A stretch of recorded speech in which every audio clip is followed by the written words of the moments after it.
तारों को ऐसे करके रखते हैं।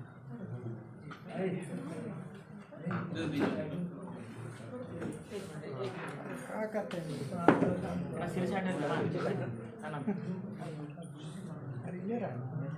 ये नहीं आ रहा।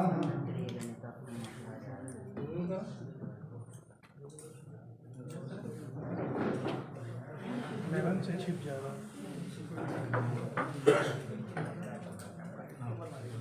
ठीक है। भी नहीं है ना? बंद कैसे नहीं है? रोटेट नहीं होता।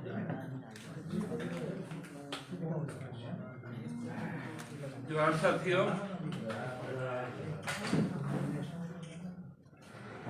आज कल आप लोग देख ही रहे हैं कि पूरे राजनीतिक तौर पर पहले तो विस्थापित हुए थे, अब बेरोजगार भी हो गए ऐसे एक व्यक्ति जो भारतीय जनता पार्टी के झारखंड के प्रदेश अध्यक्ष बने। उनके मुंह से भी बहुत सारे बातें आ रही। हताशा में जिस प्रकार से लोग कहते हैं वही बात वो कह रहे हैं। एक बहुत सेंसिटिव इशू है और वो हमारे राज्य के लिए एक अभिशाप भी है, खासकर संथाल परगना में और कोल्हान में, जो मलेरिया के रूप में और उसके ऊपर में लगातार हमारी सरकार ने बहुत योजनाबद्ध तरीके से उसके रोकथाम के लिए उपाय किए। जिस प्रकार कोरोना एक आपदा था, उसी प्रकार का ये मलेरिया भी एक आपदा है।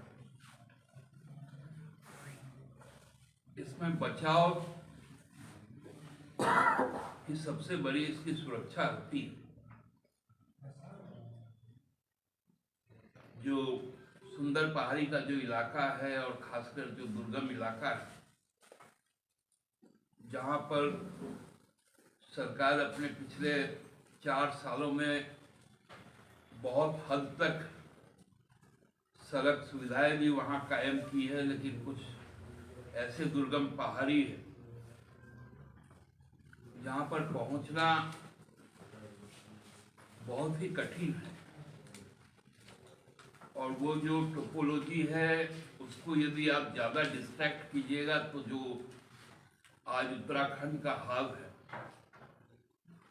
कि इतना ना पहाड़ को आप काटते रहे कि अब लोग का जीवन नाश होते जा रहा है। और जो आदिम जनजाति है वहाँ का जो पहाड़िया, माल पहाड़िया, वो उन्हीं जगहों पर निवास भी करते हैं, उनको वहां से विस्थापित भी नहीं किया जा सकता। तो वहां पर ये बीमारी का जैसे ही प्रकोप हुआ, प्रशासन ने तुरंत वहां पहुंचने का काम किया। हमारे जो स्थानीय सांसद है विजय हाजदा जी, वो सबसे पहले पहुंचे सोमवार को, विगत सोमवार को। वहां मेडिकल कैंप लगा, लोगों के इलाज की व्यवस्था सुनिश्चित की गई और उसके बाद कुछ दुखद बच्चों की मौतें भी हुई। और ठीक उसके बाद दिन से वहां बीमारी पर, मौत पर राजनीति शुरू हो गई। पहले गोड्डा के सांसद वहां पहुंच गए और मेडिकल कैंप में खड़े होकर कहा कि यहाँ इलाज की कोई सुविधा नहीं। उसके बाद इधर पिछले दिनों बाबूलाल जी भी पहुंच गए और ऐसा वहां ड्रामा किए कि मोटरसाइकिल में बैठ के हम गए, जबकि वहां एम्बुलेंस लगी हुई है। लोगों के बीच में मेडिकेटेड मॉस्किटो जो जरूरी दवाएं हैं वो पहुंच गए, खाना पीने का सामान पहुंच गया, जो प्रभावित परिवार है उनको मुआवजा पहुंच गया, और अनर्गल आरोप लगाना शुरू।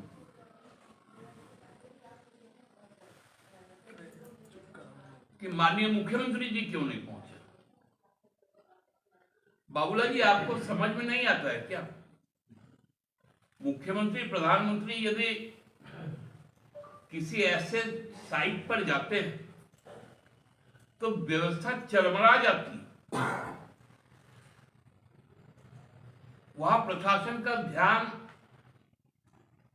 उनकी तरफ चल जाता है। अभी हम लोग देखे हैं कि लगभग 15 दिनों से जो मजदूर फंसे हुए उत्तराखंड में, क्या उत्तराखंड के मुख्यमंत्री वहां गए?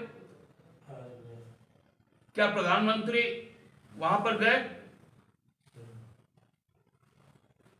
जो यहां उड़ीसा में जब ट्रेन का हादसा हुआ, जब प्रधानमंत्री पहुंचे, 4 घंटे तक रिलीफ ऑपरेशन रोक दिया गया।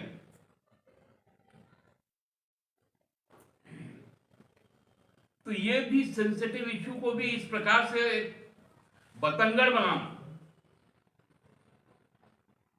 बाबूलाल जी, आप पहले जवाब दीजिए कि आप लोग मणिपुर क्यों नहीं गए?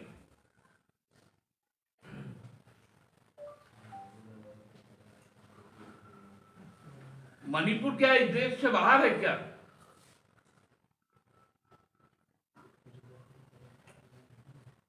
और अब बढ़ेट की बात करते हैं। मुख्यमंत्री हर पल वहां के स्थिति से अवगत है, जरूरी इंस्ट्रक्शन दिया जा रहा है। वहां का कमिश्नर वहां पर बैठा हुआ है, वहां का उपायुक्त वहां पर बैठा हुआ है, वहां का सिविल सर्जन वहां पर बैठा हुआ है। वहां जरूरी हर सामान वहां पर है। वहां का जनप्रतिनिधि, हमारा सांसद वहां पर है।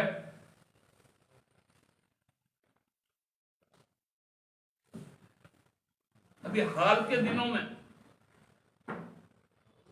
आपने देखा होगा, प्रधानमंत्री तेजस पे यात्रा कर रहे थे बेंगलोर में, और उसी वक्त बेंगलोर में जो शहीद कैप्टन था, कश्मीर में उनका पार्थिव शरीर आया था।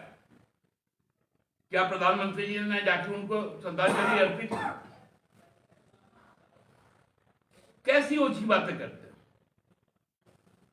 अब तो इनका बात करने का जो स्टाइल है, इतना बड़ा शख्सियत जिसको लोग दिशम गुरु कहते हैं, हमको लगता है कि मोदी जी और अमित शाह साहब भी उनको जी करके ही संबोधन करते होंगे। संसद के उद्घाटन में उनको बुलाया गया था बजाते वरिष्ठ सांसद के नाते। उनको अब बाबूलाल जी शिबू कहना लगे।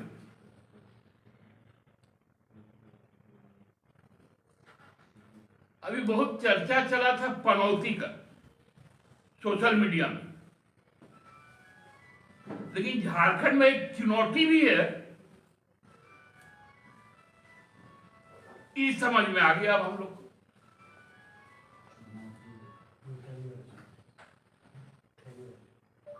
क्योंकि इन्होंने झारखंड स्थापना के नींव में चूना डालने का काम किया था। बाबूलाल जी, आप मुख्यमंत्री थे तब करागोली कांड हुआ था, आप गए थे क्या तब करा? कितने लोगों से मिले थे?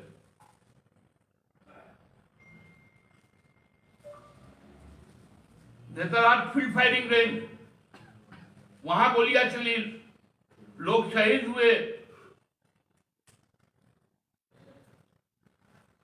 आप गए थे क्या?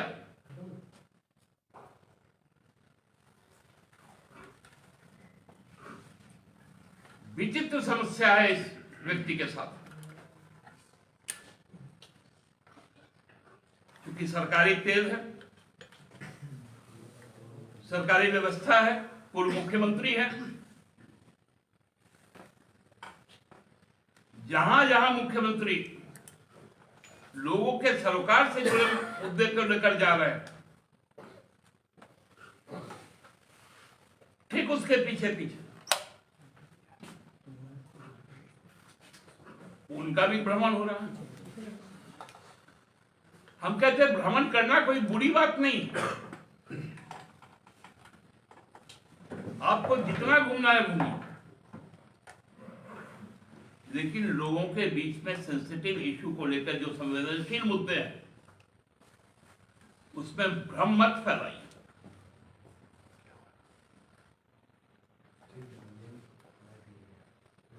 चुनौती में होता है ना,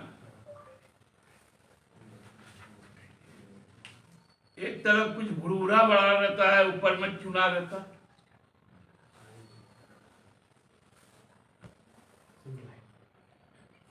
वही चूना लगाने का काम ही करता है।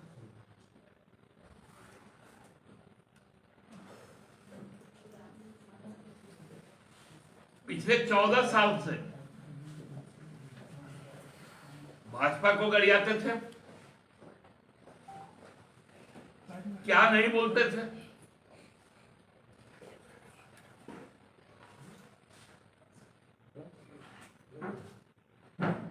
इनका तो अपना मन मस्तिष्क ही सही नहीं।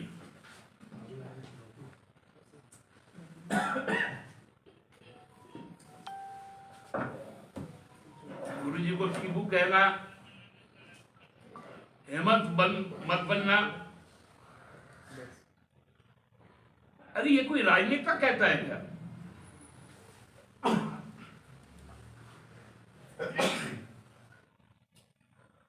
लोगों के अपने आदर्श हैं, लोगों की अपनी पसंद है, और यही जो पसंद होता है, जो चाहत होता है, उसी को जनादेश कहा जाता है। और 2019 का जनादेश बहुत स्पष्ट था कि लोग हेमंत सोरेन जी को चाहते थे, लोग गुरु जी के संघर्ष को सम्मान करते थे, इसलिए यह जनादेश आया था। आपको भी भाजपा के खिलाफ जनादेश था, लेकिन आपने जनादेश का सौदा किया। जनादेश का सौदा करते हुए आपने भारतीय जनता पार्टी ज्वाइन कर।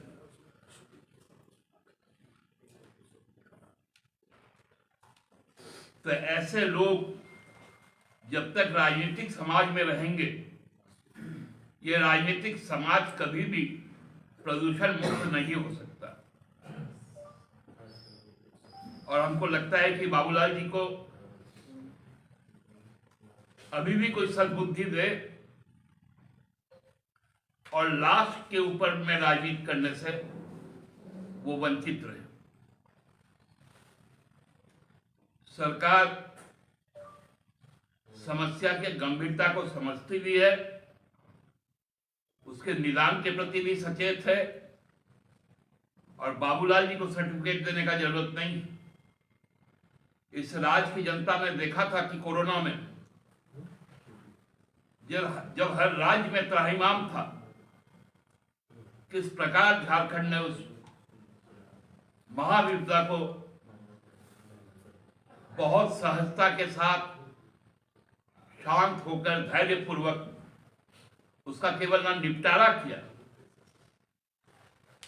बल्कि दूर दूर तक जो हमारे भाई बहन थे उनको घर तक लाया।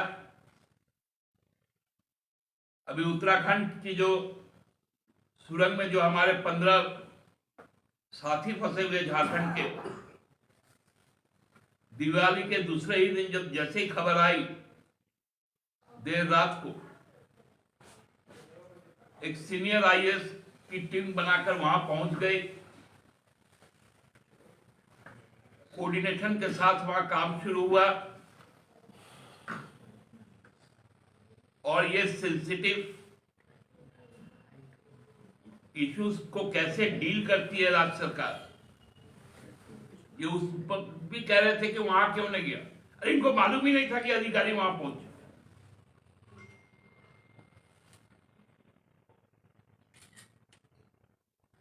तो हमको सीधा सीधी हम कहते हैं ये चुनौती वाला काम बंद कीजिए।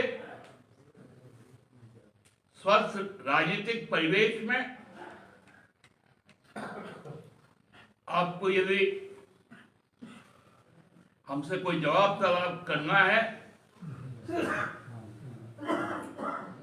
आपके साथ यदि जनादेश होगा तो वो 24 में दिखेगा, लेकिन वो दुआ स्वप्न होगा आपका 2024 में राजधनवार में आप नहीं जीतेंगे बाबूलाल जी, इसकी गारंटी भी हम लोग देते हैं। आज आप लोग बहुत भाजपा का गारंटी सुनते हैं, तो ये गारंटी भी ले लीजिए कि राजधनवार नहीं जीतेंगे। बहुत बहुत धन्यवाद।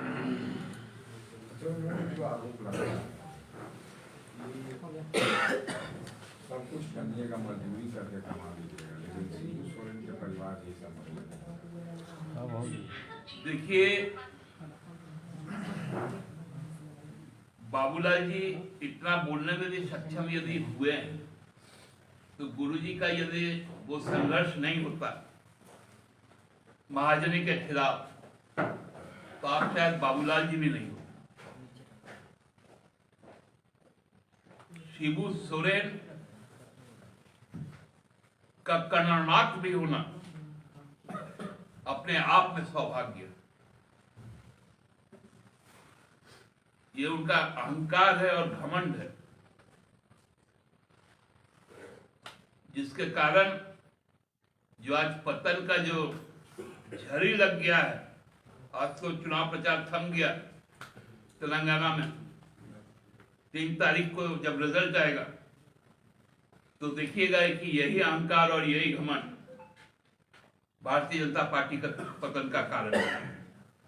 दादा इस सब बात तो ठीक है कि झारखंड का कई हिस्सा है मलेरिया प्रोन जोन, लेकिन राज्य में पूरा स्वास्थ्य व्यवस्था देखिए, अखबार तो आप पढ़ते ही हैं, टीवी भी देखते हैं। रिम्स जो सबसे बड़ा अस्पताल है उसका भी स्थिति भयावह, बेड है तो चादर नहीं, चादर है तो पेशेंट नहीं, दवा है तो डॉक्टर नहीं, मतलब हर जगह यही, CSC PSC सब जगह का हालात यही है। आप रांची जैसे राजधानी में देख लीजिए, कहीं छिड़काव नहीं होता, नगर निगम में कोई लोकल बॉडी काम नहीं कर रही है, तो सरकार को नहीं लगता कि स्वास्थ्य विभाग में विशेष ध्यान देने की जरूरत है। देखिए जो कंसर्न विषय है और जो स्पेसिफिक विषय है उस पे तो हम लोगों का ध्यान है ही, और हेल्थ को तो ऐसा मार के चल गया था पिछले सरकार ने कि इतना उसका स्वास्थ्य खराब था कि उसको पहले उसको स्वस्थ करना ही बहुत बड़ा चुनौती, क्योंकि रघुवर जी ने तो स्वास्थ्य मंत्रालय को तो इतना अस्वस्थ कर दिया था कि उसको तो अभी ट्रैक में लाया जा रहा है।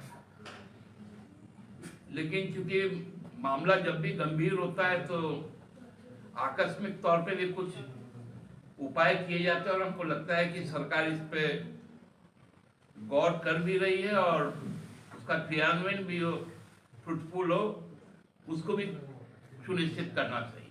आप कह रहे हैं कि सरकार संवेदनशील है, मतलब संवेदनशील मुद्दों पे काफी गंभीर है। बाबूलाल जी कह रहे हैं जो संथाल में जो सबसे संवेदनशील काम होना चाहिए वो ये होना चाहिए कि बांग्लादेशी घुसपैठ को चिन्हित करके बाहर करना चाहिए।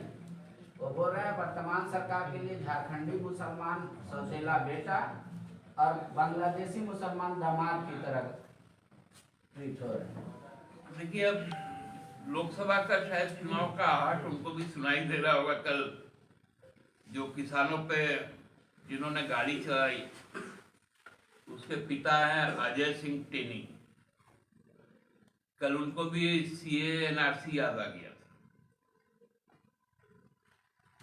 तो हमने तो पिछले बार भी कहा था कि भाई सीए एनआरसी यदि लगाना है तो भाजपा में पहले लागू कीजिए। भाजपा में तो सारे लोग घुसपैठी है, बाबूलाल जी खुद घुसपैठी है, तो पहले भाजपा में तो लागू करवा दे, संथाल तो देख लेंगे हम लोग। दादा बाबा बागेश्वर से इतना क्यों डर रही है आपकी सरकार? इजाजत नहीं मिल रहा है, आयोजन करता कोर्ट चले जा रहे हैं। ऐड ऑन कर लीजिए, संघाई सभा जम के हो रहा है, अब 2 लाख 3 लाख की भीड़ का दावा किया जा रहा है। देखिए ये सब आप लोग, अब धर्म को राजनीति के साथ मिलाया नहीं जाता है। देखिए ये धर्म जो है और जो आस्था है वो व्यक्तिगत चीजें हैं, वो सामाजिक सरोकार होते हुए भी एकदम व्यक्तिगत होते हैं, इसलिए उस पर राजनीतिक कोई बहस नहीं होती। नहीं, ये तो संविधान का अधिकार है, कोई भी अपने धर्म का प्रचार कर सकता है, कथक कर सकता है, आयोजन कर सकता है। सारे संतों का हो रहा है, धीरेन्द्र शास्त्री का नहीं हो रहा है। भाजपा उसी पे तो सवाल उठा रही है कि क्यों इनसे डर है। अभी सिमडेगा में कह रहे कि संघाई सभा हुआ, वहां तो नहीं रोका, भीड़ ही वजह है, तो वहां भी रुकना चाहिए था। देखिए इस सब बातों में हम नहीं पढ़ना चाहते, क्योंकि हम पाखंडी हिंदू नहीं हैं कि तिलक लगा के साबित करना पड़े कि हम हिंदू हैं। मैं तो पूरी आस्था के साथ में माँ भगवती का भी पूजा करता हूँ, माँ काली का भी करता हूँ, भगवान शिव का भी करता हूँ, बजरंगबली का भी करता हूँ, सभी देवी देवताओं का करता हूँ। लेकिन ये कोई उसका एजेंट बन के काम करे तो उस पर हमको विश्वास नहीं, अपनी आस्था अपने साथ।